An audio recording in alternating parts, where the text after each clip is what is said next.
조재순이 본명인 조미령은 1929년 경남 마산에서 태어난 인물입니다. 그녀는 8살 때 연극 팬인 언니의 권유로 동양극장의 전속 극단 청춘좌에 들어가 임자 없는 자식들로 얼굴을 알렸습니다. 조미령은 당시를 이렇게 기억했습니다. 나이가 어리니까 눈치만 보면서 지냈어요. 모두 어버이같이 엄했고 또 저처럼 어린 사람은 없었지요.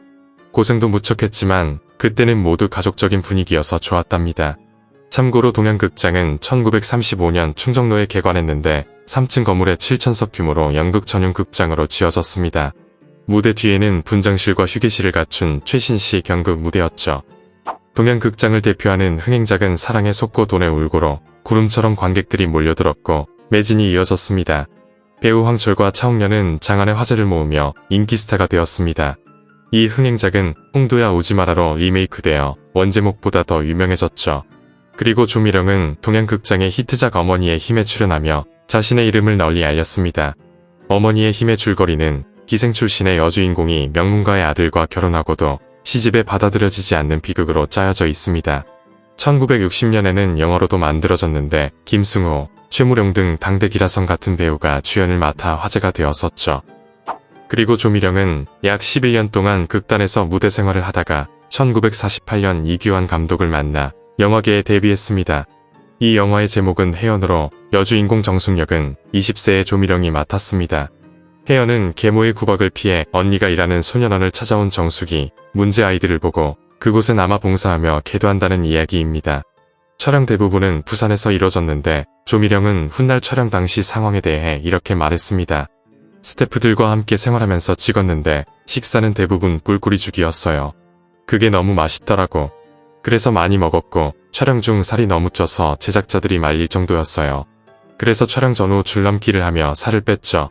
그리고 이 영화에서 여주인공 언니 애인역으로 등장한 박학은 월북한 후 북한 최초의 예술영화 내 고향에 출연했습니다. 이에 대해 조미령은 훗날 이렇게 말했습니다. 혜연에 나오는 배우들 대부분 연극배우 출신이에요. 그분들은 모두 이북으로 가셨고 나 혼자 남았죠. 그리고 조미령은 이 영화를 계기로 제작자이자 30대 노총각 이철혁과 가까워졌습니다. 이후 둘은 결혼식을 올렸는데 두 사람의 나이차는 무려 16살이었습니다. 조미령은 훗날 한 기자와의 인터뷰에서 남편과의 결혼에 대해 말했습니다. 제가 20살 때 결혼했어요. 사실 연애 결혼보다는 중매 결혼이라고 할 수 있죠. 제가 혜연에 출연할 때 남편이 제작을 맡았는데 주위 사람들이 저희를 이어주려고 노력했죠. 남편은 무거운 성격이어서 이렇다 할 연애는 못했어요. 결혼 전에 연애 편지를 참 많이 받았지만 연애는 단 한 번도 해본 적이 없어요. 그리고 1950년 6.25 전쟁이 일어났고 조미령이 두 남매를 낳으면서 영화계를 잠시 떠났습니다. 그러던 조미령은 1955년 기록적인 흥행영화 춘향전으로 다시 카메라 앞에 서게 되었습니다. 이 영화는 조미령의 남편 이철혁이 제작하고 여주인공은 아내 조미령이 맡았었죠. 한동안 영화계와 멀어져 있던 조미령이 다시 나타난 것은 1955년 이규환 감독의 춘향전이었습니다. 사실 조미령이 처음부터 춘향역으로 선택된 것은 아니었는데 이규환 감독은 당초 이 역할을 신인에게 맡길 생각이었습니다. 그래서 마땅한 얼굴을 찾기 위해 이화여대 정문 앞으로 가서 몇 시간을 학생들을 살펴봤습니다. 그러나 마땅한 후보가 눈에 들어오지 않자 그 대안으로 키가 작아 제쳐두었던 조미령을 선택했습니다. 대신 이규환 감독은 조미령에게 굽이 높은 신발을 신게 했고 다행히 긴 치마가 이를 가려주었습니다. 춘향전의 촬영이 시작된 것은 1954년 7월부터였는데 촬영 장소는 경북 달성군 가창면이었습니다. 그런데 얼마 뒤 장마가 시작되면서 촬영이 중단되었고 이철혁이 자금의 압박으로 고리대금까지 끌어다 쓰게 되었습니다. 이렇게 우여곡절 끝에 촬영을 마친 춘향전은 1955년 국도극장에서 개봉되었습니다. 그 결과 밀려드는 관객들로 상영기한이 연장되며 30만 명 이상을 동원하는 대기록을 세웠습니다. 당시 서울 변두리는 물론 인천 수원 등지에서도 트럭을 타고 단체 관람객들이 몰려들어 극장 주변 교통이 완전 두절됐습니다. 심지어 밀려드는 관객들로 객석에 붙어있는 팔뚝만한 쇠파이프가 엿가락처럼 흘릴 정도였죠. 대구에선 기마경찰이 동원돼 몰려든 군중을 해산시켰고 광주에선 관객들이 영사실에까지 들어와 소동을 빚었습니다. 이처럼 춘향전은 전국 방방곡곡을 돌며 대단한 인기를 끌었고 한국 전쟁으로 침체되었던 영화계의 활력소가 되었습니다. 더욱이 영화 개봉 전에 시행된 국산영화 입장세 면세 혜택으로 제작자에게 돈더미를 안겨주었습니다. 과거 일제강점기 시절 영화관에는 입장세가 생겼고 30% 수준을 유지했습니다. 그러던 미군정 시기인 1948년 영화 입장권 입장세 세율이 100%가 책정되었습니다. 즉, 영화표 값만큼 세금을 내게 된 것이었습니다. 그래서 외국 영화보다 한국 영화 입장권이 더 비쌌기 때문에 여러모로 한국 영화계는 불리해진 상황이었습니다. 이후 1년 만에 입장세율이 조정되어 영화관은 60%가 부과되었고 1954년에는 한국 영화에 대해 입장세 면세 조치를 내렸습니다. 그렇게 영화관과 영화 제작사는 똑같은 관객이 들어도 훨씬 많은 매출을 챙겨갈 수 있게 되었죠. 한편 춘향과 이도령 역을 맡은 조미령과 이민은 이 영화 한 편으로 하루아침에 대스타가 됐습니다. 그리고 이 영화는 적지 않은 일화를 남겼는데 그 가운데 하나가 조미령의 실신 소동입니다. 이 소동은 의처증이 있는 이철혁이 아내가 남주인공 이민과 심상치 않다고 의심하며 시작되었습니다. 이철혁은 화가 나 목침을 던졌고 조미령은 뒷머리에 맞아 하마터면 죽을 뻔했던 것입니다. 다행히 숙소에 있던 배우의 간호로 조미령은 한참 뒤에야 깨어날 수 있었습니다. 이 이야기는 여배우 숙소에 밥을 지어 나르던 중년의 한 악내에 의해 세상에 처음 알려졌다고 합니다. 그런 남편이 그로부터 3년이 안 된 1958년 갑자기 심장마비로 숨졌습니다. 당시 남편 이철혁의 나이는 46세였습니다. 조미령은 남편을 잃은 충격으로 영화 출연을 자제했고 이후 김화랑 감독의 코미디 사람팔자 알 수 없다로 활동을 재개했습니다. 조미령은 춘향 전에 조감독 유현목이 첫 메가폰을 잡은 교차로를 비롯해 여성의 적과 시집가는 날 등 4편에 출연했습니다. 이 가운데 가장 많은 주목을 받은 작품은 시집가는 날의 하녀 이뿐이 여기였습니다. 욕심 많은 맹진사는 딸과 혼담이 오가는 세도가의 아들이 절름발이라는 말에 속았습니다. 이에 하녀를 대리 신부로 내세우는 바람에 하녀 이쁜이가 행운을 잡게 되는 신데렐라 같은 이야기였습니다. 조미령은 계급화된 사회와 양반의 허례허식 속에서 유일하게 세상의 때가 묻지 않은 고운 마음의 소유자로 등장했습니다. 조미령의 몸매는 작은 편이었지만 그것이 오히려 여성성의 아름다움을 나타낼 수 있었습니다. 여기에 조미령은 동양적이고 고전적인 마스크와 분위기를 지닌 그야말로 가장 한국적인 배우였습니다. 하지만 이때까지만 해도 조미령의 연기는 무난했으나 신부다운 신선미가 없는 게 결점이라는 평을 듣고 있었습니다. 그런데 1957년 김기영 감독의 여성전선에 출연하면서 조미령의 진가가 드러나기 시작했습니다. 영화는 양장점을 운영하는 옥난과 다방 마담으로 일하는 보영에 대립되는 애정관을 그려냈습니다. 이때 조미령은 현대 여성의 사랑과 윤리를 잘 표현하며 이목을 끌었습니다. 이어서 김소동 감독의 아리랑에서는 시달림을 받는 처녀로서 훌륭한 연기를 보여주었습니다. 그리고 1958년에는 중매결혼을 반대하고 자유결혼을 추구하는 자유결혼에 출연했습니다. 이 영화는 의학 박사 부유한 집안 세 자매의 사랑과 결혼에 대한 이야기입니다. 첫째 역할을 최은희가 맡았으며 둘째 딸은 이민자가, 셋째 딸은 조미령이 맡았습니다. 막내 조미령은 순정파인 두 언니와는 달리 활달하고 당돌한 성격을 보여주었습니다. 이처럼 이 영화에는 조미령과 최은희, 그리고 이민자 등 50년대를 대표하는 여배우 셋이 등장했습니다. 그리고 당시에는 조미령의 위상이 가장 높았는데 50년대 한국영화 대표작을 보면 조미령을 빼놓고는 거론할 수 없을 정도였죠. 실제 이 무렵 그녀의 인기가 어느 정도였는지는 월간 대중지 희망과 영어 잡지 국제영어를 보면 잘 알 수 있습니다. 희망은 조미령이 주중여와 양미희를 제치고 1위로, 국제영화는 주중여와 최은희를 제치고 인기배우 1위로 집계했습니다. 이처럼 조미령은 한국 영화에서 한국의 최고 인기 배우였으며 1960년대에서도 다수의 작품에 출연하며 전성기를 누렸습니다.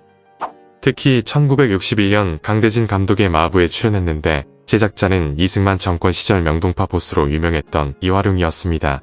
이 영화는 관객 15만을 동원하며 흥행에 크게 성공했으며 배우 김승호에게 국민배우라는 칭호를 안겨준 작품입니다. 특히 마부는 베를린 영화제에서 은곰상을 받으면서 서구 영화계 최초로 한국 영화를 알렸습니다. 조미령은 영화계에서 사생활이 깨끗하고 맺고 끊는 것이 분명하다는 말을 들었던 배우였습니다. 그러나 남편이 죽은 지 4년이 되던 1962년 하와이 이민 2세인 최동원과 재혼했습니다. 당시 최동원은 미군에 입대하여 육군 대위로 한국에서 복무 중이었습니다. 하지만 재혼 당시 최동원 씨는 가정이 있었고 조미령은 유부남과 간통을 저질렀다는 혐의로 피소됐습니다. 이후 조미령과 최 씨가 60만 원을 내기로 하면서 사건은 일단락되었고 당시 조미령은 이렇게 말했습니다. 남의 남편 사랑한 죄밖에 없다. 가장 한국적인 여배우이자 청순한 배우로 유명했던 조미령이 불륜 스캔들에 휘말리자 대중은 큰 충격을 받았습니다. 특히 이는 연예계 최초의 불륜 스캔들로 연예계 불륜 스캔들의 신호탄으로 기억되는 사건입니다. 그리고 1966년 조미령 남편 최동원이 사기죄로 서울지검에 피소되는 사건이 발생합니다. 충무로에 있는 사업가 김 씨는 이렇게 주장했습니다. 샌프란시스코에서 백화점을 5개 운영한다는 조미령의 남편 최 씨가 나전칠기 등을 미국에서 판매해주겠다고 속였다. 그는 9,000달러 어치 나전칠기를 받은 후 대금을 지불하지 않았다. 그런데 알고 보니 최 씨는 백화점을 경영하지도 않았고 일정한 주소도 없이 전전하고 있었다. 이어서 조미령은 남편 최동원을 상대로 이혼 소송을 냈고 가정법원은 조미령의 손을 들어주었습니다. 그리고 당시 야당 정치인이었던 김영삼이 톱스타 조미령과 연인이라는 이상한 소문이 돌았습니다. 그와 라이벌이었던 김대중 또한 젊은 연인이 있었고 딸까지 낳았다는 스토리는 장안의 화제였죠. 소문에 의하면 중앙정보부장은 박정희 대통령과의 독대에서 이렇게 말했습니다. 각하, 김영삼과 김대중이 여자들을 만나는 결정적 단서를 포착하였습니다. 김영삼은 영화배우 조미령과 만났고 김대중은 한 여인에게서 혼외자까지 두었습니다. 그러자 박정희 대통령은 이렇게 말했다고 합니다. 임자, 그 보고서를 당장 파기하시오. 아무리 정치가 살벌하다 하여도 여자 문제를 말하는 건 사내대장부에 할 짓이 못 돼요. 이처럼 박 대통령은 야당 거물 정치인을 제거시킬 수 있는 절호의 기회를 치졸하다며 증거마저 없애라고 한 것이었습니다. 이후 이 소문은 널리 퍼졌고 박정희 대통령이 여자 문제에 대해서는 관대하다는 인식이 생겨났죠.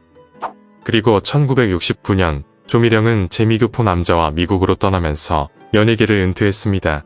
조미령이 한국에서 살던 서울 동작구 상도동 집에는 김영삼이 이사하면서 한국 정치사의 상도동 시대가 열렸습니다. 이후 상도동은 김대중 대통령의 동교동과 함께 민주화의 기지로 꼽혔습니다. YS는 삼선 개헌을 추진하던 박정희 대통령을 독재자라고 공개 비난하다 상도동 집 앞에서 초산 테러를 당했습니다. 전두환 전 대통령 때는 가택연금으로 발이 묶였고 23일간 목숨 건 단식을 단행했습니다. 연금 시절에는 좁은 앞마당에서 얼마나 돌았는지 트랙 자국이 선명하더라는 목격담까지 있을 정도였죠. 조미령은 미국 뉴욕에서 10년을 보내고 아들딸이 사는 하와이로 건너가 슈퍼마켓을 경영했습니다. 이 슈퍼마켓은 민속박물관으로 가는 길목에 위치하며 대지 2,400여 평의 매우 큰 가게였습니다. 그리고 1981년 조미령의 나이 51세 때 조문진 감독의 두 아들에 출연하기 위해 귀국했습니다. 이는 12년 만의 영화 출연이었으며 영화계에서도 큰 화제가 되었습니다. 당시 조미령은 기자들을 만나 귀국 소감을 밝혔습니다. 14년 전 미국으로 떠날 때도 은퇴 선언은 하지 않았다. 국제전화로 출연 제의를 받았을 때 마구 떨렸다. 아직 연기에 대한 열정은 가득하다. 그러나 2달간 촬영을 하고 조미령은 다시 미국으로 돌아갔고 영화인들과 안부를 나누지 않아 소식을 알고 있는 사람이 없었습니다. 그녀의 마지막 작품의 감독인 조문진 감독 또한 내가 연출한 두 아들이 마지막 작품인데 그 후 소식을 모른다고 말했습니다. 그리고 1997년 한 기자에 의해 조미령의 근황이 전해졌습니다. 당시 조미령은 하와이 관광 명소인 폴리네시안 민속촌 길목에서 토산품 가게를 운영하고 있었습니다. 기자에 의하면 조미령은 70세라는 나이가 느껴지지 않을 만큼 한국 여인의 고운 자태를 그대로 간직하고 있었다고 합니다. 조미령은 기자에게 이런 말을 남겼습니다. 중년층 이상의 관광객들은 지금도 가끔 가게에 들러 저를 찾아요. 그때마다 다시 영화와 연극에 출연하고 싶지만 마음뿐이지요. 대사를 외울 자신도 없고요. 그리고 2015년 조미령 데뷔작인 영화연이 일본에서 발굴되었습니다. 갈매기라는 별칭으로 불려온 영화연은 그동안 원본 필름의 향방이 알려지지 않았습니다. 그러다 지난해 영상자료원 수집부는 일제강점기의 한국 영상물을 조사하기 위해 일본에 방문했습니다. 이때 고베영화자료관으로부터 한국 극영화 필름이 있다는 제보를 받았고 이 필름은 영화혜연이었습니다. 고베영화자료관은 3년 전 고물상에서 이 필름을 찾아냈는데 해당 고물상은 출처와 구매 방식을 밝히지 않았습니다. 혜연은 오랫동안 창고 신세를 졌지만 비교적 양호한 상태로 보존되어 왔고 영상자료원은 국내로 반입했습니다. 영상자료원은 혜연 발굴 이후 아들과 함께 미국 하와이에 거주하는 조미령과도 접촉했습니다. 조미령은 혜연을 찍을 당시 19살이었고 이제 90을 바라보는 나이였습니다. 이처럼 고령인터라 이번 첫 공개 행사에는 참석하지 못하고 영상자료원을 통해 소감을 전해왔습니다. 두 번째 작품인 춘향전도 남아있지 않아 안타까웠는데 고마운 소식입니다. 당시에는 제작자나 감독들이 영화를 보관하지 않아 영화들이 많이 사라졌어요. 한국도 아닌 일본에서 발견됐다니 잃어버린 가족을 만난 기분입니다. 데뷔작을 찾았다는 소식을 접하고 흥분돼 잠을 설쳤습니다. 귀국해 보고 싶은 마음이지만 건강 문제로 비행기를 탈 수 없어 안타깝습니다.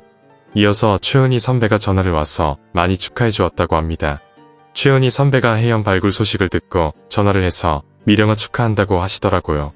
그 시절 여배우는 이제 우리 둘밖에 남지 않았죠. 성춘향과 이몽룡의 연애는 한국 사람들에게 잘 알려진 러브스토리였기 때문에 수많은 영화인들을 유혹했습니다. 1923년 일본인에 의해 처음으로 영어로 제작된 춘향전은 임권택 감독의 춘향전까지 무려 14번 영화화됐습니다. 1923년 일본 감독 하야카와 고슈란에 의해 만들어진 춘향전은 국내 최초의 흥행 영화로 기록되고 있습니다. 배우들은 춘향 역의 한룡과 몽룡 역의 김조성 등 조선인들이었죠. 그리고 1935년 우리 제작진에 의한 최초의 영화 춘향전이 만들어졌습니다. 이명우 감독은 당시 미인의 대명사로 불리우던 문예봉을 춘향으로 캐스팅해서 만들며 한국 영화의 부흥기를 이끌었죠. 이어서 조미령이 주인공으로 나선 세 번째 춘향전은 서울 관객 30만 명을 동원하는 대성공을 거뒀습니다. 조미령은 청순한 이미지를 앞세워 남성 관객들의 애간장을 태웠고 여성들은 옥살이하는 춘향을 보며 눈물을 훔쳤습니다. 1958년에는 눈물의 여왕이라는 칭호를 갖고 있던 전옥이 춘향역 맡고 한국 무용을 하는 최연이 몽룡역을 맡았습니다. 참고로 전옥은 배우 최무룡의 장모이며 최민수의 외할머니로 알려진 인물입니다. 그리고 1961년에는 당대 최고의 여배우 김지미와 최연희가 맞대결을 펼쳤습니다. 홍성기 감독은 당시 자신의 부인인 김지미를 내세웠고 신상욱 역시 자신의 부인인 최연희를 춘향으로 내세웠습니다. 이몽룡 역은 최무룡과 김진규가 각각 맡았습니다. 김지미의 춘향전과 최연희의 성춘향은 일주일 간격으로 개봉되어 두 작품의 흥행 여부는 장안의 관심을 끌었습니다. 하지만 접전을 예상했던 것과 달리 결과는 최연희의 압승이었습니다. 지조가 강한 현모양처형을 부각시킨 성춘향이 슬픔을 전면에 내세운 김지미의 춘향전을 현격 한차로 눌렀습니다. 홍 감독의 춘향전이 4만 명 정도의 관객이었고 신 감독의 영화는 무려 40만 명이 들어왔습니다. 이 두 작품은 60년대 춘향전 붐을 촉발시켰고 한양에서 온 성춘향 등 다양한 작품이 제작되었습니다.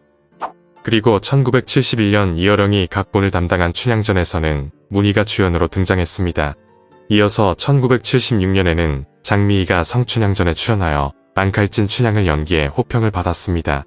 춘향의 이미지는 시대가 변하며 달라졌는데 초반에는 기생의 이미지가 강했던 반면 50년대에는 청순 가련형으로 변했습니다. 60년대 들면서 현모양처형으로 바뀌었으며 이후에는 쾌활한 춘향이 탄생했습니다. 이중 한국 독립 후 최초로 만들어진 조미령의 춘향전은 필름이 보존되지 않아 후대의 춘향전만큼 제대로 평가받지 못했습니다.